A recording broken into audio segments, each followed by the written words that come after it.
rushiraho kuko imbabazi zayo zihoraho iteka. Ijuru bararirimba uruweruweruwera, imbaraga zayo ntakabura rugero. Bose biteye ubwoba gusumirwa n'amaboko iyo Mana nziza. Ntiwabasha kurwana nayo, ntiwaburana nayo ngo uyitsinde. Ibirama muyo iratuganirira, iyo yifuze biraba, yategeka bigakomera. Ntiwabasha kurwana nayo, ntiwaburana nayo ngo uyitsinde. Ibirama muyo iratuganirira, iyo yifuze biraba, yategeka bigakomera.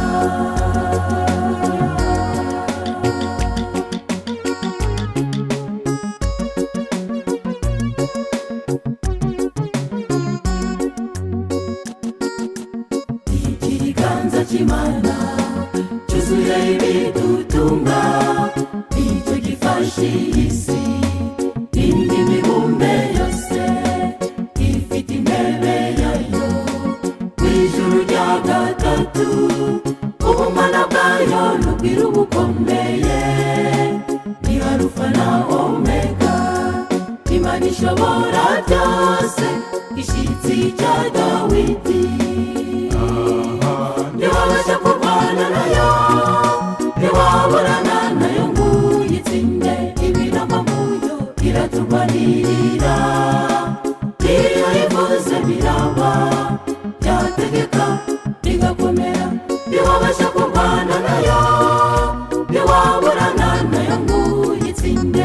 Ibirama muyo iraturwanirira, iyo yifuze biraba, yategeka bigakomera.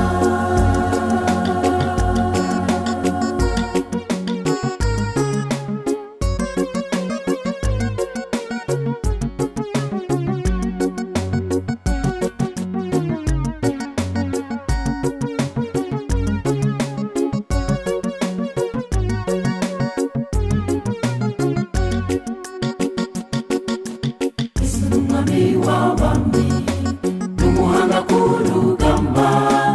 Ijuru yarahabanye, ahatsindira Satani, kandi n'isi dutuye yamaze kuyibohoza.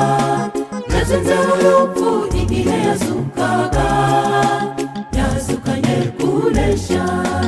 Yatabaye mwene muntu, agiye kurimbuka. Ntiwabasha kurwana nayo, ntiwaburana nayo ngo uyitsinde. Ibirama muyo iraturwanirira, iyo yifuze biraba, yategeka bigakomera. Ntiwabasha kurwana nayo, ntiwaburana nayo ngo uyitsinde. Ibirama muyo iraturwanirira, iyo yifuze biraba, yategeka bigakomera.